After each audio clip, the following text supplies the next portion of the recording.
Hi, everyone. This is Dr. Nishi Chawla once again, reading from the sixth section of my 125-page long poem, The Ganga. The title is Embankments. Those dark stone steps that contain you, the gods, a means to reckon with you, travel back in life with you, put ourselves half in sun, half in shade. Those 60 steps, they spread out, drag our shadow in a quiet circle. There is a stake in the face of the municipal clock tower, berate time. Maybe the truth of our lives needs but a goal. Like the forest of masts, like the boats anchored, like meeting ourselves in another life. As the hooded pilgrims hunch, as the holy men with painted faces sit cross-legged, as the blood that still pumps forward in a paper image, pray beneath huge umbrellas, dark visitations, colorful clothing, umbrellas like mushroom patch, flocks of black birds soaring like spirit kites, red sky. At 6 in the morning, the red paint spreads, glows, incandescent, black stone step, black stone like, and you flow past this cold, insolent world. You sweep by in a great bend, past Patna, past mass bathing festival, past once in 12 years Kumbh Mela with its infinitesimal Midas glow. But another set of trophy, another unforgettable spectacle emblazoned like white diamonds mingling with the crowds, sprouting, crisply inspired.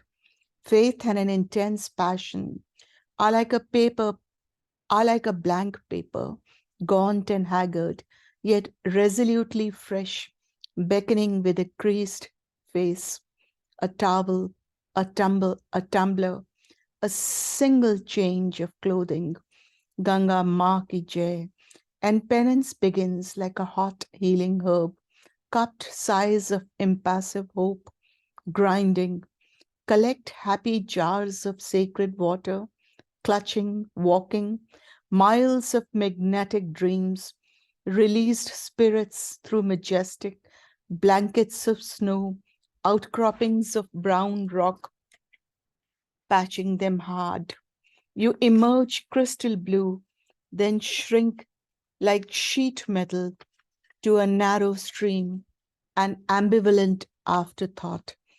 As the sky and the water turn a shifting gray, and a world of dust turns your blue buzz so awfully like musket balls, the sand swirls by your narrow thighs, as if all those hard gods have chosen sleep, like passing by an underworld, like the dhoti or the sari whipped up. The passing traveler sees your bow break untongued, neglected. Many shrines along the banks melt moments of time's core, crooked mortality, moments crushed by the rising stampede of water. White rocks rim your banks. The light glistens from lack of action. You are slow and patient, like unhurried steps along your edge, like a luminous thought along a secluded bend in the river. You pass and repass, rehearse, astonish, the constant sound of your own tones. Between the ridges, between the heraldry of death and rebirth, you roar steadily, clinging on to your life and livelihood, an imperative. Your lushness is a primal one, environment offering a silver-tinted gaze. Return us to ourselves, as if childhood is an ever-returning wonder. Block your forward progress. Dam you up in a market economy, the point where all loose poetry ends, letting cash flow in severe betrayal. Destroy lives, like food placed on a hound's tongue, displace the seeds of culture, a slow bloodletting spinning into your immaculate depths. Deprive, deprive lives, downstream habitations that witness a smoldering, foreshortened resources flaked away in horror and in impossible silence, which you and they depend upon, dammed and built upon by sickly frills and wells that dry up against the slate, gray skies stretching beyond. Darkness surrounds you here, lying in a heap, images of night near, they too cover in bed, shaking in dammed up volcanoes of death. They feel swallowed, hungry for silt, they bleed, decay touches, the sharpened talons patch your unfertile skins, then disappear. A prickly pear personality surrounds you. You feed us your lines, glowing, greasy lips dripping, digging deep, nor your heart saturated. Sound flails through whirling motors, dharamshalas and temples form clusters. The river birds lift their wings, dance and fret, carry their voices in fetid breath tones. The leaking roofs cry for repair. A Char Dham Yatra becomes a plenitude as scanty chickens scamper on unaware. Fierce sounds come closer, harking a threat. Ancient tea shops abound near groves of fruit trees, and village folks gather amid patchworks of brown and green. There you beckon to happy paddy fields, as sleek patterns of color, one field fits neatly into another, compressed with vivid emotion, where you form your own natural boundaries. New roads and bridges sing in lost country voices, rimmed by tall mountains. Stinging nettles grow along astrophysical twinges. Tangles of weeds, stump-legged, swallow potions, then change into a Madonna flock of valleys passing by you, tape-looped alongside you, contained in your autonomous world, like blue paper rolled out, wobbling, drunk in a spring thaw way, the initial wonderment of it, until you get torn down, a Tehri dam displays to you a new aptitude, displaying lives like blood found in a fruit, lead painted and powdered, mountains defaced with dynamite, their innards bulging with pain. They lose value, compensated softly, softened by blows of bulldozers, jackhammers, crowbars, and other death metals force them to feel the needs of the body. In a wasteland of muck and hard rubble, the heart stops beating, adrift in a sea of bleeding. The apron saints of wide-eyed technology take over. It seems busy cooking new paths, blurred at the creases. New temples of the future are carved. Harness your might, for you are not alone, powerful. Plying a new future, dazzling, it would contain your might. Stop your currents, then hide your truth amid the clutter, an unblinking beam. Chain the cosmos, igniting wrath, then devour yourself. Strands of light burning up everything, only unintelligible syllables remain. The poet once wrote, "She is history, my Ganga, drunk with love." Jan Nisar Akhtar created lyrics teetering for balance, like the eyeless and earless stories. As with every wave, another story pours into time's flood, like a fulcrum, twisting and beating against time. From lack of action, reassemble.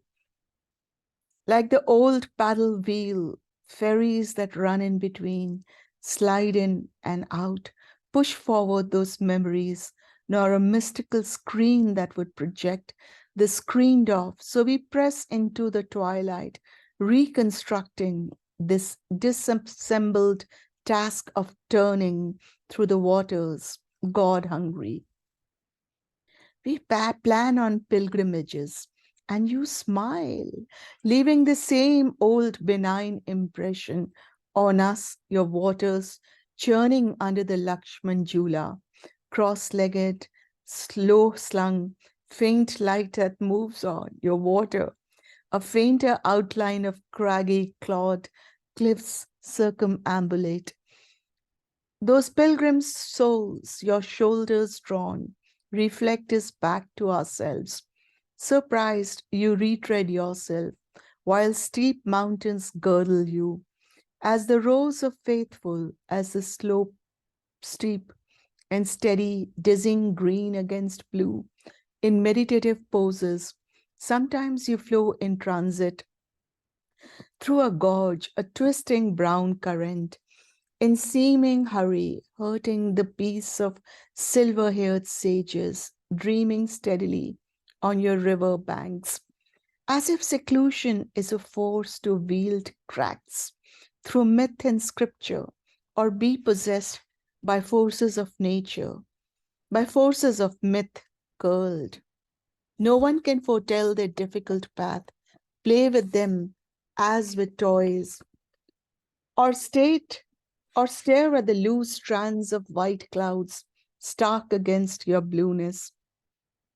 Walk pilgrim trails to Badrinath, stopping the curve of the crescent, exhale light like hot springs while you flow along freshly plowed fields, shadow past simple villages as if in folklore, terraces of rice paddies descend on you, scroll your borders, licking your glazed waters. Next to you we burn until you are ready to swallow us. In the veil of otherness, the pile of fire log melting, the sorrow of flesh reclaimed for you, the heat hangs heavy, swollen like your black mud slathered. Washed upon the banks, we watch the mound of ourselves disappear. Jasmine drops, rose petals, spoonfuls of ghee, charged bone, charred bones, changing shape, transfusions and skillful surgeries, fighting your black as lava mud, spitting an occasional bone on the ghat bloodless, a dog would consume it. Into the hollow of an impassive, blank, temple belly, we stand as the real supplicants, this living, breathing God of the black mud, an essence accepted, fate accompli of death wishing, to defy ourselves, decomposed by our waters, reborn, stir again, like magic matter, to die again, churn in the hollow of your thick stew transfused, until the gods of Benares step in, the chocolate brown waters greeted by the rising sun, stripe of orange, not less because in dominion of its stored products, centuries of memories, happy, unhappy, like spring rain. If they could talk, come alive, anonymous, indifferent, raw packaging, this is the same list of emotions, bubbling, sinister joys. Resurgent, you make new discoveries, explore new boundaries, your voice, a new level, exploding, resounding. You begin, then you begin again, onward. Your southeast course dammed up several times in the plains, smile at passing towns, Mirzapur, Patna, and Bhagalpur. Like drunk men in a dense fog, you meander, change directions, past the Raj Mahal hills, wearing away down south, rubbed down. Meet the Kosi and the Ghagra, Gandaki and the Son. New rivers, new waters, new forces, all new, shifting, a blind new dominion. Meet the Bhagirathi, Hooghly, hold on tight, as in dream logic, screaming a dream at you, whittled down, down, down, until you have the sky in your voice. In Kolkata, you hold it tight in your fist until your waters turn inky with outstretched arms. The Howrah Bridge sees you, and you seem to climb on her fingernails until she decides to hold tight. The Howrah Bridge sees you, and you seem to climb on her fingernails until she decides to hold tight, refusing you with inverted lights. You see the tricks. You feel it. You wait for her at Babughat. Feel the pressure of the inverted candlelights, a slate of hands, until your surface shows a tremor. Your calm surface seems to have an undefinable lure just beneath, stumble through, shatter your own mirror, passing through Farakka Barrage, becoming another river in another country, being let loose, you wear apocalyptic colors. Unpack. Thank you. This is Nishi Chawla. I will read to you from the next segment of my long epic poem, The Ganga, very soon. Please wait for that. Thank you for your patience.